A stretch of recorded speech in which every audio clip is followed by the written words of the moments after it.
There's this girl who's super pretty, but she gets bullied at school. The bully Mark picks on her every single day. On her way to class, he sneaks up and trips her with his foot. Her friend Lily just stands by and watch, not lifting a finger to help. Every morning on the bus, he blocks her path, while everyone else sits back and enjoys the show. No one speaks up for her. She's really shy and doesn't have the guts to fight back, so she ends up standing for an hour on the bus just to get to school. Then, at a dance, she accidentally trips and falls. Bully Mark pretends to be nice and reaches out to help her. She, being a bit too trusting, takes his hand, but he yanks her up like she's a rag doll. The other kids laugh, and that cold floor shatters her dignity. When she gets home and looks in the mirror, she sees this weak version of herself. That's when the fire of revenge starts brewing inside her. Does being weak mean you deserve to be bullied? Maria decides it's time to get even. She totally transforms her look and puts on an icy stare to catch the bully's attention. She walks into the gym's girls' locker room, knowing everyone else has already split. Bully Mark, still fuming, sneaks in after her, thinking he can corner her,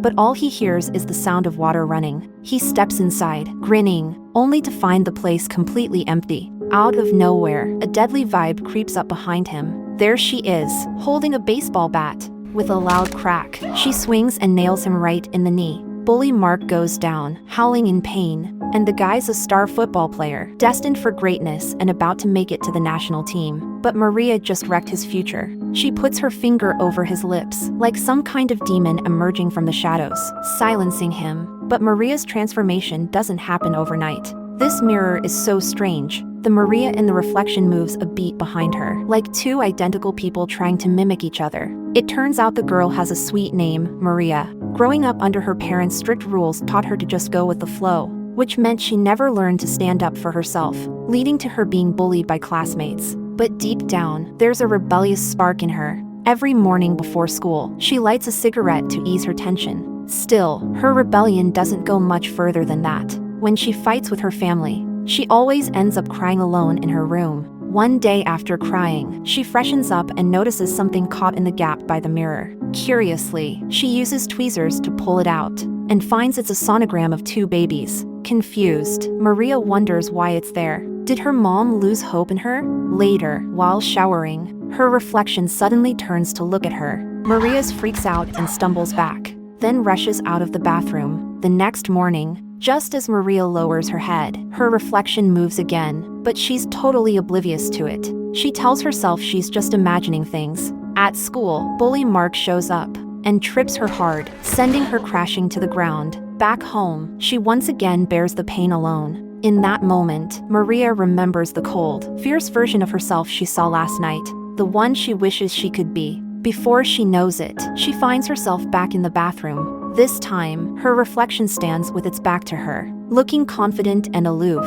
Maria thinks maybe all the bullying has twisted her mind, making her imagine a strong alter ego. Just then, the reflection slowly turns around, and it hits her. This isn't just a figment of her imagination. It's a real entity, but she's flooded with questions. Why is there an identical version of herself trapped in the mirror? Then it clicks. Her mom was pregnant with twins, one healthy, one deformed. Her dad, a plastic surgeon obsessed with beauty, abandoned the deformed child. And now, as Maria grows up, Maria's dad thinks she isn't perfect enough and wants to get her a nose job. But the reflection in the mirror's the abandoned twin, the one who was deformed. They share the same mother and look almost identical. That's why only Maria can see her. The twin Arum offers to help Maria get her revenge, but it comes with a catch. They have to swap souls. Maria isn't down for that though. She secretly has a crush on her best friend's boyfriend, Sean. On the surface, her best friend Lily acts super close to her, but really, she just sees Maria as background noise.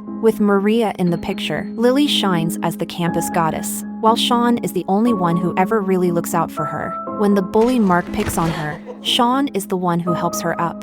And at the skating party, he patiently teaches her how to skate. Maria is lost in Sean's kindness, completely unaware that Lily has picked up on her feelings. So, Lily pretends to be sweet and invites Maria to the outdoor rink, claiming she wants to teach her how to skate. That girl's jealousy is next level. While ice skating, Lily suddenly lets go of Maria's hand, and Maria wipes out hard on the ice. As she struggles to get up, Lily starts showing off.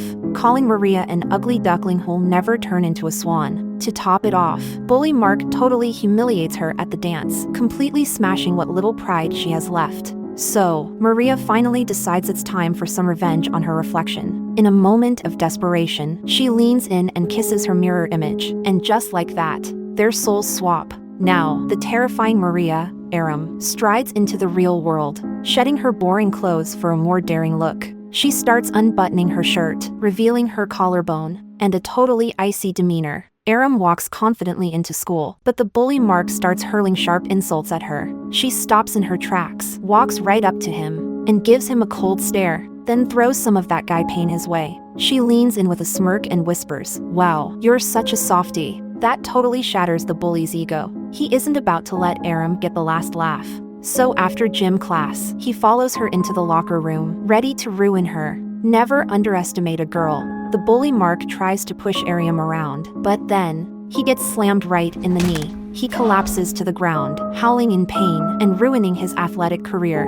After dealing with the bully, Arum turns her attention to her best friend Lily. Every day after school, she secretly practices her skating skills. In less than a week, she masters the basics and pretends to be eager to learn more, asking Lily to teach her. Arum knows Lily loves to feel special, so it's an easy hook. They head back to the rink, where Arum shows off her impressive skating skills. Lily's expression slowly darkens as the competition heats up, with each move becoming more challenging. Finally, Lily pulls out her ultimate trick, leaping and spinning gracefully on the ice. At that moment, Arum realizes she's lost, and Lily beams with pride. But just then, Arum charges at her, fueled by anger. Lily's heart races, and she bolts away in a panic, tears almost spilling over as Arum stays hot on her heels. But then her foot slips, and she loses her balance, crashing hard onto the ice, and sliding a few feet. With a loud thud, she slams into the concrete barrier.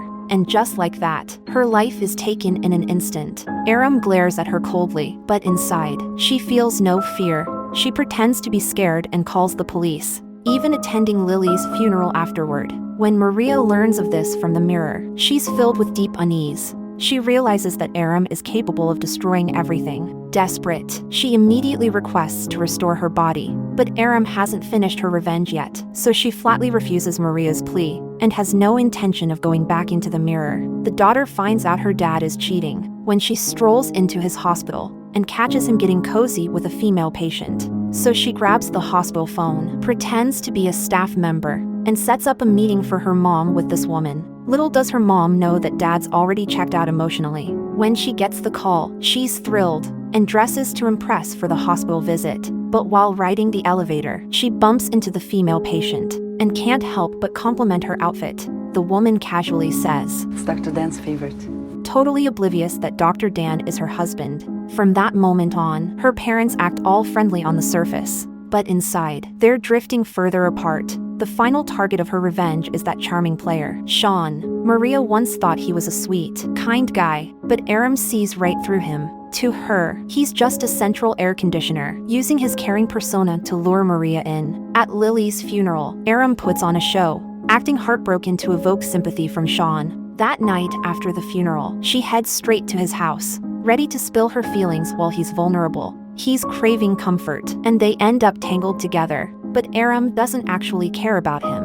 Ever since her father abandoned her, her kindness has vanished. Now, she wants to drag everyone down with her. Never skip class lightly. Sean and Arum sneak out to a hotel, and before long, the school catches on to their whereabouts. Sean is determined to get into college, and doesn't want to get in trouble with the school, so he figures it's best to make a clean getaway. But Arum keeps tempting him, making it easy to forget all the school stress. Eventually, Sean pushes her away and finally sees her true intentions. Just as he's about to walk out the door, Arum grabs a bottle and, with a loud crash, sends Sean off to meet his maker. Arum, who believes she's completely emotionless, suddenly feels a sharp pain in her heart. Abandoned by her parents as a child, she's never truly known what love feels like. Even though Sean isn't perfect, their time together has shown her his genuine care. Now, she realizes that there's no one left in the world who can love her. Filled with despair, she downs a bottle of strong liquor and stumbles into her father's hospital. He lays her on a bed and hands her a glass of water, but she spills it all over herself, stripping off her clothes and facing him without a care. Her father is taken aback by her sudden behavior and quickly turns his gaze away. Kids who lack a father's love are just so pitiful, Arum says shamelessly. Do you think I'm beautiful? Her father is taken aback, unsure of why his daughter is acting so erratically. She presses on, asking, what if I became deformed? Would you still love me?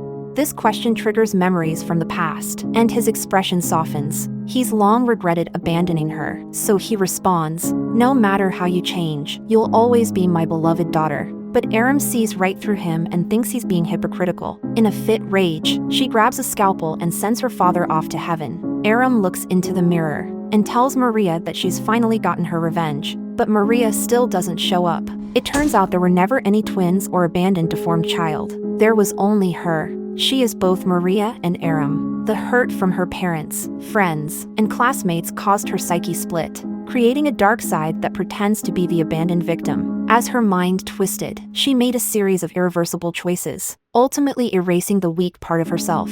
The moment she realizes the truth, a wave of fear washes over her. She rushes home and curls up in her mother's warm embrace. That familiar scent makes her feel like the fragile child she once was, back in her mother's arms. And that's a wrap. The film is called Look Away. If you enjoyed it, check out the original. Don't forget to like and subscribe. Catch you next time.